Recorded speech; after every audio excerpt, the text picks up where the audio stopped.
What if, when we get to the other side, we recognize that it's only about unconditional love? It's all about the interconnectedness. It's all about this eternal relationships that we're going to have. And I'm able to give information. What information am I going to want to give? That's what I'm going to want to give. Grief may break us open, but it can also awaken us. My guest and friend, Lisa Laniewski, shares how love transcends loss, how healing takes shape, and why your own stories of connection matter. After the heartbreaking loss of her daughter Amber in 2014, Lisa's life took a new direction. She became a certified grief educator and the author of the moving book, God Winks and Amber Waves, a mother's transformative journey through grief, love, and purpose. She is now expanding her work through a new anthology project, so if you've experienced meaningful signs, you'll want to listen closely for how you can be a part of this next inspiring book. Lisa, welcome to Raise Your Vibe and Heal. Hi, Lisa. Thank you so much for having me here today. I appreciate it. Lisa, thank you so much for joining the podcast. I know our listeners are going to really enjoy listening to your story, and you have a background as a special needs educator. You've been on this journey with Amber. You're now a grief educator. What inspired you to write the book in the first place? Well, actually, I really wasn't interested in writing a book. To be honest with you, I had been keeping journals for years and years about all of the amazing and unexplainable things that were happening, but they were mine, and I shared those stories with people closest to me, but I wasn't interested at all in writing a book until I was. I didn't want to tell my daughter's story. That's her story, but I recognized that I had a story too, and other people were telling me that I needed to get that story out to share it with other people. And as I was taking the grief educator course earlier this year, it really occurred to me that writing that story could help somebody. And that's what it's all about for me anymore, is trying to help people through the grief process. After it was published is actually when I realized, thanks to my daughter, that that wasn't the project, that the project was really not so much what she can do, because everyone can do it. Everyone on the other side can do this. They may or may not choose to, but they can. And the most important thing is for us to be able to recognize that. So many people are having these kinds of experiences. They're just not talking about them. Can you please share an example of a sign that you're talking about, that so the listeners can understand what you mean by signs? So a sign really can be anything that you give significance to. So the title, God Winks and Amber Waves. So a God wink is actually a term that was coined like maybe 25 years ago. Squire Rushnell came up with that term for those coincidences that are really not coincidences at all, that are more like a divine intervention. And it's one of those things that you know it. When it happens, you know it. It could be by an animal. It could be by something that's left in a place where it shouldn't be. There's so many different signs that are very particular to a specific person, but it's all about not what's happening here. It's about what's happening here. And when you just feel it, and you can feel it throughout your whole body, you know that it's a sign. The thing is, when it's a real sign, you don't ever forget it. When I had heard about other people receiving signs, I had already received many signs, but there was still that skeptical side of me that was, am I making this up? And I wanted specific information from my daughter on the other side. Huge mistake. Huge mistake. Why was that a huge mistake? Well, because they may or may not ever give. So I say the human Lisa was saying things to myself like, I will know it's her when she mentions this particular thing. Oh. I will know that medium is real when that medium can extract that information from my child. But that was the human side of me saying that, well, if I were on the other side, I would tell her this. But that's the human mom, Lisa, saying this is what if, when we get to the other side, we recognize that it's only about unconditional love. It's all about the interconnectedness. It's all about this eternal relationships that we're going to have.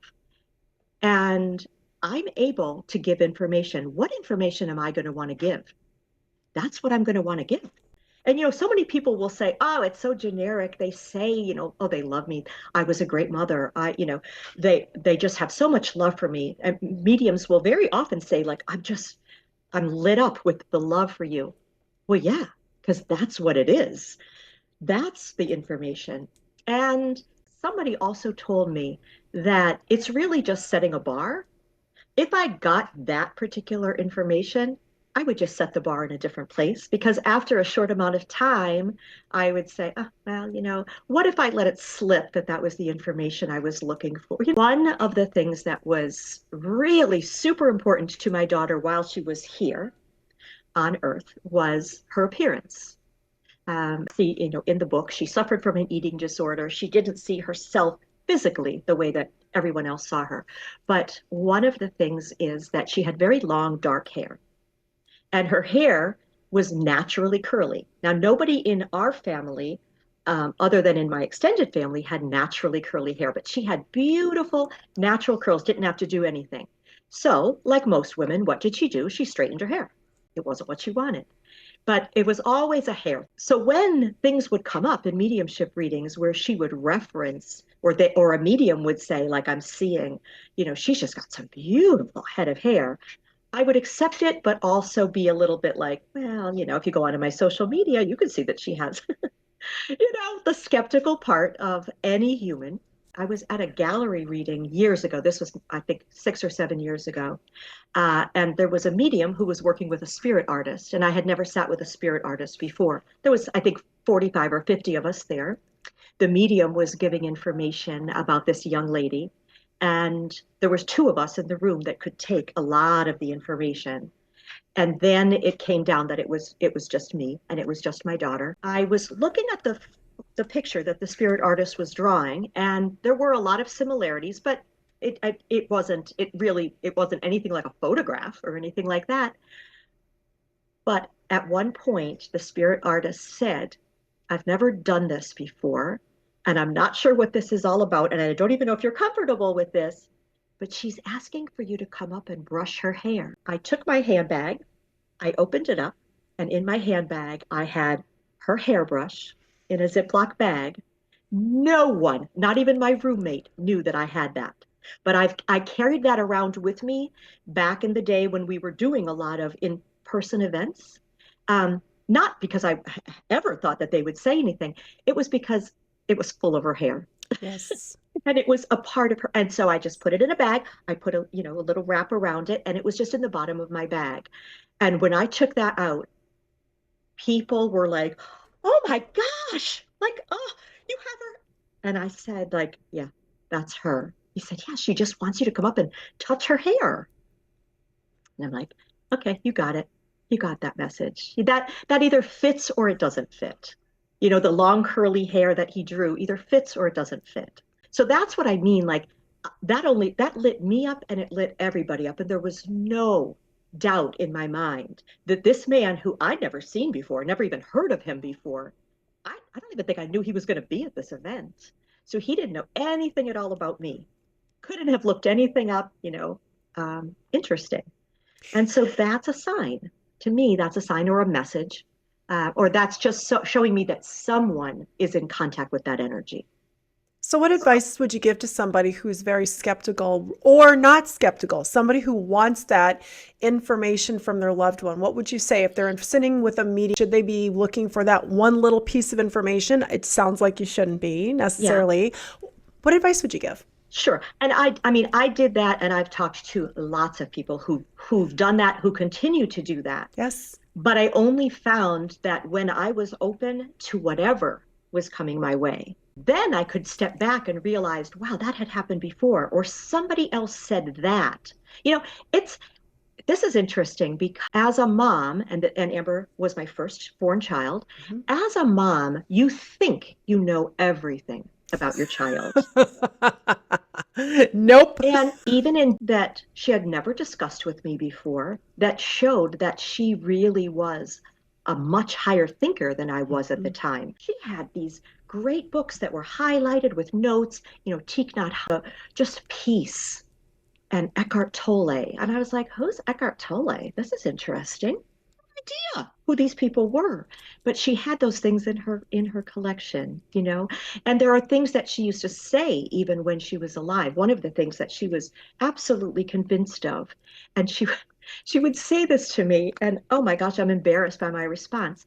She would say, you know, Mom, I really think that we might be living in a matrix.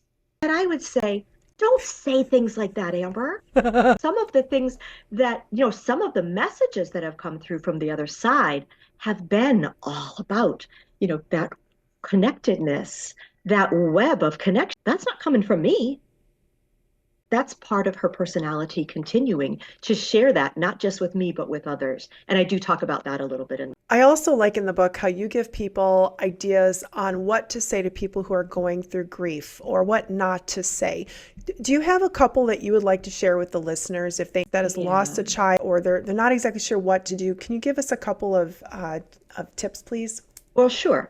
Let me go back just a little bit because one of the things that's, you know, become very, very obvious to me through my studies and through my experience is that as a present day society, we're not very grief literate. We really aren't. We're a very well-read society. Mm-hmm. We connect mostly on social media, but death and dying have been removed from our homes, from our families. You know, people, especially older people, they used to many times die or at least be laid out at home. You know, children saw it, adults saw it. It was part of the process. Parents took care of their parents and did all those kinds of things so you could see the dying process. Most older people die in hospitals. Most young people who pass, some they pass either in hospitals if they have an illness or they die suddenly. Most people don't include children at all. Let's not expose them to this. This is too much for children. Well, then those children become preteens and then teens and then young adults. And if they haven't seen death as part of the whole spectrum of life, they don't know what to do, what to say. They see other people that are upset and they feel that they can contribute to that by asking questions. So they just learn to be quiet. Let's not stir the pot at all, you know? And then if they're not having any reaction, then people are saying, oh my gosh, I wonder if he's okay. He's not even showing any sadness about this. You know, he hasn't seen it. Let me just say, by not saying anything, a griever will remember that. They may Okay. not remember what you said, but they will remember if you said nothing. Because even though it really is just a sign that the other person is so uncomfortable, they don't want to hurt you anymore, they don't know what to say, that's not how it comes across to a person who's grieving. Oh, that's interesting. it Okay. comes it comes across as, you know, your discomfort is more important than what I'm going through. You need to recognize my spouse, you need to recognize my child, my sibling. Sometimes just saying, I have no idea what to say, my heart is breaking for you, I know that I can't comfort you, I'm here, I just want to hold you, can I give you a hug, you know, those kinds of things. I mean, never ever, if there's anything I can do, just call me. Never going to happen. And that's Real. something you see on social media all the time. If there's anything I can do for you, just call me. Could you imagine a person in grief calling and saying, I don't have anything to make in the house? You know, could you stop at the grocery store? It's never going to happen. I've talked to enough people to know that is one of the cliche kinds of things that people say. Just be very, very specific. I'm going to be in your neighborhood. Can I drop off a casserole on Thursday? Is Thursday good for you? That kind of a thing. Very specific, or just come and do it. If you happen to be over and you notice that the grass is looking horrible because nobody's gotten to it because it's such a low priority, just show up, do it, and leave. It's the Oh. kindest thing that you can do because during that period, especially that, you know, those first month, couple Mhm. months actually, nothing else matters. The grief, the pain is so deep, nothing else matters. You're not going to make that extra special trip to the store. You're going to make do with what you've got. You're going to order in, those kinds of things. You're not going to do maintenance kind of stuff, you know, but just acknowledge the person, use their name, and just sharing something about them is always really welcome, especially if it's something that you don't know. or if they share a character trait, like, oh my gosh, I don't know what I'm going to do not hearing her jokes anymore. She's so funny. And I know you're going to miss that. That's music to a parent's ears or a spouse's ears, saying their name and remembering that it's their physical body that isn't here anymore. That's painful enough for parents or spouses or siblings to get, but knowing that in a very short time, the world is going to move on as they should, as they absolutely should. You're terrified that your loved one is going to be forgotten. What are a couple of things that are definitely don't say to somebody who's going through the grieving process? Oh boy, boy, boy, boy, boy. There's quite a few, and they're never meant in the way that they're heard. Never. They're always meant out of kindness. They're Yes. always meant to try and make you smile or to feel a little bit better. So some people will say things like, oh, thank God that she's not suffering anymore. One of my personal favorites, you know, God needed another angel. Oh, So God like ooh. swooped down, and that's kind of painful. Thank God you still have your son. And I know the first thing I think of is, which one of yours would you let go? Oh, It's and I know that that is meant, like lean on your son, lean on your husband, those kinds of things. But anything at all that starts with at least, don't say it. ooh, that's good. I like that. Nothing that starts with at least. There is Mm-hmm. no minimizing what has happened. Mm-hmm. Whether it was sudden or whether you knew it was coming through illness. And I've had this discussion with people also, like, do you think that it's better if you knew that, your child or your loved one was going to pass from an illness and you got to spend a certain amount of time with them? Do you think that that's better, or do you think it's better if it's a sudden passing? There is no right answer because No. there's pain. Grief is always, always in direct relation to the love relationship. Mm-hmm. So if you loved deeply, you will grieve deeply. If you've loved for, your whole adult life, or if you've been a parent and that's been your major, contribution, they say, like, how long is this going to hurt? It's going to hurt. How long are they going to be dead? Yep. How long are you going to still be alive? It isn't going away. It's grief. And if you loved someone, you will grieve them. You'll grieve their absence. But you don't have to be in that place where every day is on the floor suffering. You're not going to get over their death. It's about walking through the grief journey. And it Okay. is a journey. What meaning can you make going forward with how important that unique individual was, that their life allows you to bring something to humanity that maybe you didn't bring before? That's the place that I would love to help people slowly, methodically get to, is being able to make meaning and find not just a reason to find meaning in their life, but in your life going forward with your loved one. I like that. You're on the journey a little bit farther along than, say, somebody whose child just transitioned or died. You now are processing this new normal with Amber to now you're a grief educator. How did you connect those dots? How did you get Okay. there? So for me, education, whether it was, in a classroom or in a residential setting or with my children, education has always been a theme of my life.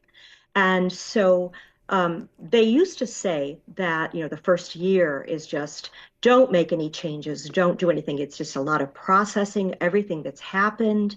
And most people will go through all of the stages of grief, not necessarily in the order in which they were written. You may skip over one and then go back to it. You might be stuck for 6 months, in a particular, you might be very, very angry, which is totally normal. And I am a realist. I didn't do a whole lot of bargaining. Like, I knew I could make any arrangements that I wanted with the God of my understanding, and physically, she wasn't coming back. Right. But I was getting all of these signs really, really early. And so right on that very first day, which was about a week after she died, I was determined that I'm going to find out where you are. I know you are, but where are you? And I believed I needed to walk on my own. I needed to read, I needed to educate myself. And it was months and months into this before I realized I'm not going to heal in isolation. And I've learned that people do not heal in isolation. Okay. Or I should say this, it's very, very hard to heal in isolation. I needed to heal with others who had a little bit more healing than I did. And so I started to join some organizations and seek out those people. I'm working with a lady right now who also has an acquaintance who had a child die about 6 months before her child died. And they're trying to help each other. The way that I explained it is it's kind of like if you have an addiction and you go into the healing rooms, you don't try to get your healing from the person sitting next to you who also had a drink that morning. You want to be like that person that is talking about their journey, how they haven't had a drink in 20 years, how they're not suffering, and how they're now helping others. And you want to find out, how did you get there? Yes. How did you get there? Mm-hmm. And so that's pretty much what I did. And I realized then that that is how people heal. Because the very first step in healing from grief is to see your grief in someone else's eyes, for someone else to witness your grief and say back to you, I can see how much you love your daughter. Oh my God, she sounds like she's hysterical, and to not shy away from me, to not show their discomfort, because it's hard to witness someone else's grief because it Yes. brings up everything for you. It's like, oh my God, like it makes it so real that if this happened to these people, this could happen to us too. Mm-hmm. And they're looking for, why did this happen? What did she do to make this happen? Because this can't just be random. This cannot be a random thing. That's a really hard lesson, that it is very random. Your journey is very personal, but your loved one dying is not personal. It's not a vengeance. It's not, they didn't do anything. It's something that every single one of us will experience. If you're alive long enough, someone that you love will die because, as David says, that's the death rate in our country and every other one, 100%. Oh yeah, we're all going to go there. We're We are. all going to go. So what can you just explain, what is a certified grief educator? What kind of services can you provide? What does that look like? And who should seek out as a grief educator? My goal as a grief educator is to meet people where they are in the grief process and to help them slowly find a path to creating some meaning, to leaving the despair behind. You're not going to leave the grief behind, but you can live in absolute and utter despair for months or years. That's it. Because there's a difference between how you mourn and how you grieve. Mourning is what's happening on the outside. Are you crying? Are you angry? Are you anxious? Are you forever talking about your loved one? So there are a lot of people that I've encountered, and they parents and spouses and everything, that truly feel that letting go of the deep demonstrative mourning and doing any of the inner work to heal is disrespectful to the person that they love who they lost. And I don't even like to say the word lost because they're not lost at all. No. But I'll say that because society likes to use it. I know one woman in particular, and her son has been gone for 10 years. She doesn't want to read books. She doesn't want to go to a conference. She likes to go and lay on the grave and all those kinds of things, because to let go of it says something, they believe. And I think that what they think it says is, I'm over it. And you're never over it. You're never over it. But like any other experience in your life, what can you take from this and do something good in the world? Because we all know that that's what it's about. It's all about the unconditional love. It's all about how can we serve each other. We're not just here to do the best version of ourselves. We're here to take that best version of ourselves and do something with it. I've encountered a lot of people that it takes a long time to convince them you're not disrespecting your husband or your son or whatever by working on healing yourself. Because healing doesn't mean that you're giving up love at all. No. It does not mean that at all. In fact, when you're healed, you can often show that even more. You can show that to the world in whatever type of service you're going to do. Again, you're addressing the energy, because the grief, the heaviness of grief, it makes it difficult to show up and be there for others if you're Yes, so stuck in those lower vibrational frequency energies. And when you think about it, that's not what our loved ones want us to do. Our loved ones want to honor their life. They want to honor the love. And so I can imagine that our loved ones that are in spirit are just cheering us on, saying, come on, please, please. We know you love us. yep, We know you love us. We know this is difficult and challenging, but if you stay in that space, how can you show up for others? absolutely. And not that you're supposed to be giving your life to others, but we are meant to be of service to one another. And That's part of the reason that we're here. If you think about it, in reverse, if you imagined that, or I'll do it, if it's me on the other side and my daughter is here, I want her to live the best version of herself. And I want her to be able to love unconditionally. I don't want her to ever forget me. She's not going to forget me. But I would like for her to take what she thought were the best parts of me and bring those forward to the world. mm-hmm, My mom was an educator. Let me go and do something like that. Let me help other people. And if I saw her in the depths of despair and unable to move forward, that's all the only things that I would be sending her. The only messages would not be about curly hair or anything else. It would just be about, you can do this. I love you. There's so much love for you. And those are the kind of messages we tend to get from really good mediums that'll just say, like, I can't. Oh my gosh, this love is like so palatable right mm-hmm. now. I got the hair standing up. She really, really loves you. What else would you say from the other side? That's it. I mean, What you're is not there? meant to, What is there to say? That's what it's about. It's about the love. It's but it's about the about, love. yeah. It really truly is about the love. Absolutely. And many, many times when people begin to heal and other people who are hurting also see the healing, they want some of that, or they do learn vicariously through you. But nobody wants to live in despair every single day. So reaching out, I mean, some people want to go to a therapist right away, and that's a personal decision. Some people don't want to talk to anybody for a little while because they're not comfortable with their mourning on the outside. You bring something up and they start to cry. I just try to meet people wherever it is that they're at, and in the early stages, just witness what they're going through because sometimes nobody has witnessed it for them yet. The other family members don't want to talk because they don't want to see you break down. They think that they're causing you to break down. That's not what it is. I mean, you're breaking down because your loved one has died. That's right. It's been my experience that reminders of my loved ones are precious things. They're not things to be avoided. That's right. So I would like to be able to just help people slowly walk through the process and leave the despair behind, but find a purpose moving forward, using their grief as an impetus for what can I do? And that doesn't have to be writing a book or, becoming a grief educator or forming a foundation or giving money to charity. It doesn't need to be any of those things.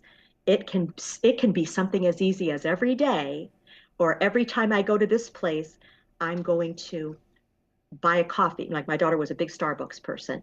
If we go, we buy the cake pops and we make sure that they are distributed because that was a big thing. That was a really big Oh, thing. And that's meaning because every yes. single time, it's not just you. You're handing that to somebody else and it's like, oh, you just gave me a free cake pop.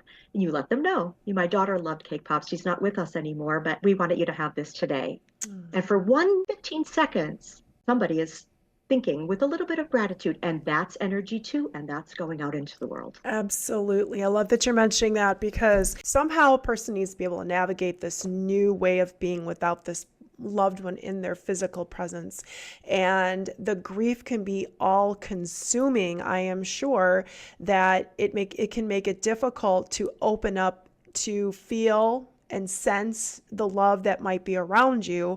I'm thinking of a person who I spoke with recently during a live stream who just said, my child died 2 years ago and I'm just crying every day. I don't know what to do. What are some tips that you would suggest for the person that's in that Sure. state?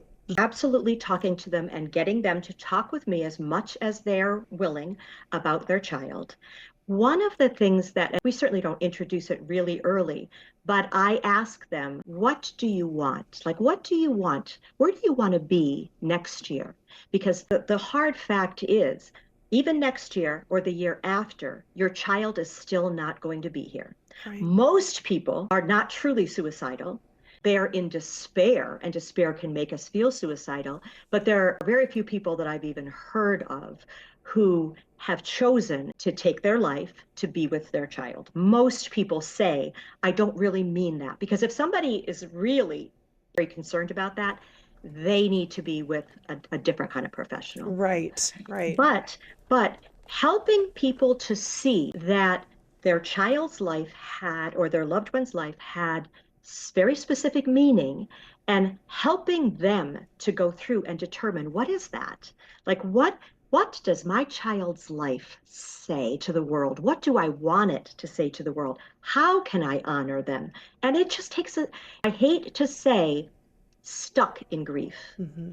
They may say that I'm really stuck. And then Yes. we can explore like, what is it that you think is keeping you stuck? Like, what is the next step that you want to go to? Let's talk about some ways that you might be able to get there. Have you considered? And a lot of times it is people that are trying to heal in isolation because they feel like they are the only one in their social circle who's lost a child or who's lost a spouse, who's divorced from a spouse, who anything like that, be the only one in that social circle who has lost a child. And things change. Not, and they need to go through their child's graduation. They need to post those pictures. They need to become a grandma. They need to have the wedding. And we need to, where we can be happy for them celebrating those kinds of things. They often feel like they can't share any of that with you because, again, that's going to cause you to be really upset. They're going to start, open up a whole can of worms. And so slowly they kind of leave your circle. And it's a universal thing. I've talked to so many people that it happens, and it's okay. If you just think of life as just a long highway, and there's all kinds of exit ramps, but there's all kinds of entrance ramps. It's okay for somebody to get off at an exit and for you to wish them well. And but their journey, it's not even so much that your journey has to go on without them. Their journey has to go on without you. And that's okay. So you're You saying that people leave the person who's going through the grieving process or the mourning, often, or it's the other way around. it's both. Okay. It's both. It's both. Sometimes their discomfort is so huge that communication becomes less and less and less. Sometimes the communication never centers around you anymore and your loss, your child. It never centers around those things. And you make a decision that I love Kathy, just throwing a name out there. I love Sure. Kathy. Can't be there for me now the way that I need her to. And she's got all this great stuff going on. And you don't make a big thing about it. Most people don't. Some people have had, big closings, of their relationships. But most people, it's just a gradual kind of thing. And the universe is bringing new people in as you recognize that you need to heal with others. I'd really like to hear from you, especially as a certified grief educator, as somebody who's walking this walk and who is a few years ahead of the person who may be newly in this state where their child is now in spirit.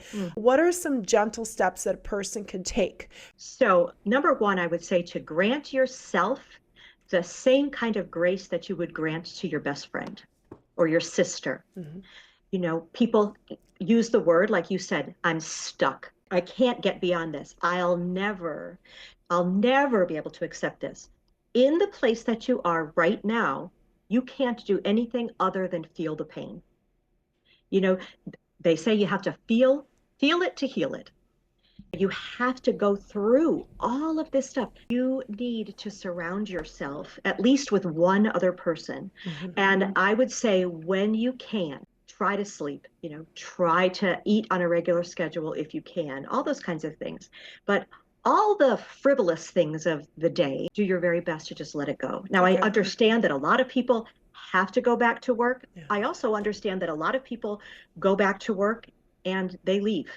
and circumstances change, you know, or jobs change because that particular job was just, I just couldn't breathe there. Grant yourself the grace because this is a process and you can't get through it quickly. You can't go around it. You have to go straight through it. And it makes you face a lot of things, you know, that you probably have never looked at before. I have another question for you. I know of a couple of people who have lost children and their marriage didn't survive, their relationship didn't survive. Is that a very common thing to happen, or is that a fairly atypical thing in your experience? So, in my experience and in my research, it's something that people quote a lot. It is not, it isn't borne out in fact. Oh, that's good to hear. Now, a lot of them change. And a lot of people live together in the same home, but they're in different directions because you can't do the journey for someone else. Mm-mm. People have different coping strategies. And eventually, you will either come together or you won't. My husband was a career military officer. He did not have any, you know, real spirituality, no religion. Everything was very black and white, problem solver. Mm-hmm. He had experiences also over time. We had made that decision early on that this was not going to defeat us. We were going to find a way to make it through this. We did not grieve in the same way at first.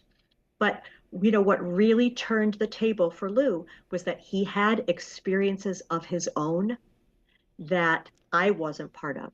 So, what I'm hearing you say, it's just like everything else, right? We have to be gentle and patient with ourselves and give ourselves kindness and compassion. And also that you do need Yes, that sense of community and look without a doubt. and look, this is not something that everybody goes through.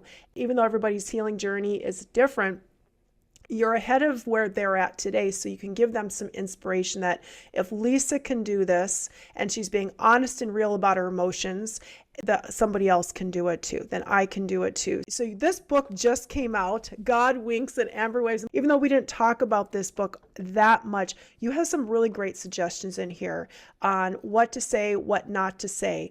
You share some of your lines and messages that you've received from Amber. So you've got this appendix, how to support someone who is grieving. I think this is really valuable. It's valuable because for somebody like me who's never gone through what you've gone through, it's a great, great starting point. I also really like that you have a section here on being an educated sitter for a mediumship reading. That's very important. And the other thing, when we were talking about this prior to today, you said you wanted to write a book that was digestible, that this is literally, it's an easy read, a little over, I read it in a couple of hours. It's very well written and it's about a little over 100 some odd pages. I love that. You can get this on Amazon, right? This is where, Yep, okay. or people can just go right to my website and order it there. Okay, fantastic. So I just wanted to acknowledge the fact that this book just came out. It's fabulous. Highly recommend people check this out. Whether you're going through the grieving process or you know of somebody going through the grieving process because their child has died or transitioned or however you choose to frame that, highly, highly recommend this book. So now this book just came out and I didn't even know this until we started talking before the broadcast. You're already starting a new project with an anthology. Talk to us about that, please. My daughter communicates with me all the time, all the time. And I know that it's her because the tone is very different and the wording is different. I didn't want to write the first book. I certainly didn't want to do a second book. But she made it very clear that this was an opportunity for others, that there's so many people that are having these. So if there's any comfort in knowing that this lady here is getting signs and messages from her daughter, there's a lot more comfort to be had, as she shared with me, from a lot of people sharing that these things have happened to them. Any kind of sign that they take in their heart that they know for a fact is from their loved one. And not everybody has a supportive family that they can tell things to. Some people are still kind of like, was that real? Was that not real? I don't know, but I know that it happened to me, or at least I think that it happened to me. And years later, they're still telling the same story. So I'm giving people an opportunity to share those with me, and we'll share those publicly with everybody. Signs, messages from loved ones. I just thought, you know, let's get those things out there. Give people an opportunity. If you're not comfortable putting your name on it, we'll just make up a name for you. But let's share the story because there's energy in the story. And all those collective stories are just a big bundle of energy. So I'm going to get that out there. That's what she wants me to do next, and I'm Oh, going to get it out there so people can go to my website, which is lisalaniewski.com. If you have a story that you would like me to consider, it could be a message that you received from a medium, a message you got on your own, something that you found, or just, a sign, a synchronicity, something that shouldn't have, it's too much to be a coincidence. Send it to me there, and I'd love to put them all together, and hopefully next year have an anthology of stories to share with everybody. oh, that's fantastic. I will put your website in the show notes, but for those of you who are listening, how do you spell your website name? So it's just my name, Lisa, Lisa, Laniewski, Laniewski.com. And there's some resources on there. There's some grief resources. I offer complimentary sessions for anybody who's just, like you said, stuck and just wants to bounce something off. I'm happy to do anything, via email, via Zoom, via text. Just that's how I'm honoring my daughter's life, is by just helping. There were many people who helped me, and now I want to pass it on. So I'm more than happy to do that. And there's links on the website that will help people to get to me for those different reasons. So just check them out. Check out the contact me page. Oh, fantastic, Lisa. Thank you so much. Any final thoughts that we haven't covered here yet today that you want to share? Any messages or any final words of I advice? I know that the grief process is the worst. There is no grief bigger than your grief. So what you're going through, it doesn't matter that other moms have gone through it or other dads have gone through it, or it doesn't matter. The biggest grief is your grief, and there is no quick way through it. You have to go through the grief. You have to feel it. You have to bond with other people who actually have also been through. You have to go to some really uncomfortable places and ask yourself some really difficult questions. What helped me the most is knowing, not just believing, but knowing that the things that were happening were absolutely happening because she was making them happen. And so I know she's well. I feel that she's well. I know that we are all on an eternal journey. We're all going to be together again, but you can't sugarcoat it. I know that there's a lot of, just buckle up and, you'll be fine. No, you have to go through all of these. And if you don't, it will come up down the road, because this is a difficult thing. I can't think of anything more difficult in your life. And there's lots of people that are going through this every day. And when we add on traumas, I mean, some people have a lot of trauma in addition to the grief. So there's a lot of work there. You can only do your own work. You can only do your own work. You can't do it for somebody else. But we are all capable of doing this. Absolutely. It's so important that we do our own inner work, as you said, because if we don't, eventually it's going to catch up with us. And it may come out at a time when you are unprepared or didn't even realize something was there. That's what we often hear about when we do our shadow work, subconscious fears. Carl Jung, I believe, is the one who Mm-hmm. coined that term, Yes. that some of these experiences might be bringing other memories, other emotions to the surface. And if you do not do the work, if you are just shoving the emotions down and just thinking everything's going to be fine, happy, happy, joy, joy, they're in a better place, and you're not looking at all the components and all the facets, or trying to micromanage somebody else's healing journey, it's going to eventually come out at some point or another. So I love that you've got these tools. I really appreciate the fact that you're explaining how a grief educator can help. And thank you so much for joining the podcast today and sharing your book and giving people an opportunity to connect with you through your website, and maybe even submit some experiences or stories of signs and synchronicities they've received from loved ones in spirit. So thank you so much for joining us today. Absolutely. I appreciate Absolutely. you. Thank you for having me, Lisa. I appreciate It it. has been an honor, Lisa. For those of you who are listening, thank you so much for joining us today. Please check out Lisa Laniewski's book, God Winks and Amber Waves, A Mother's Transformative Journey Through Grief, Love, and Purpose. You can find this on Amazon. You can also visit Lisa's website, lisalaniewski.com. I will have all that information in the show notes. And please remember, until next time, we are fully supported, we are fully protected, and we are fully loved. Thank you so much. Love and blessings.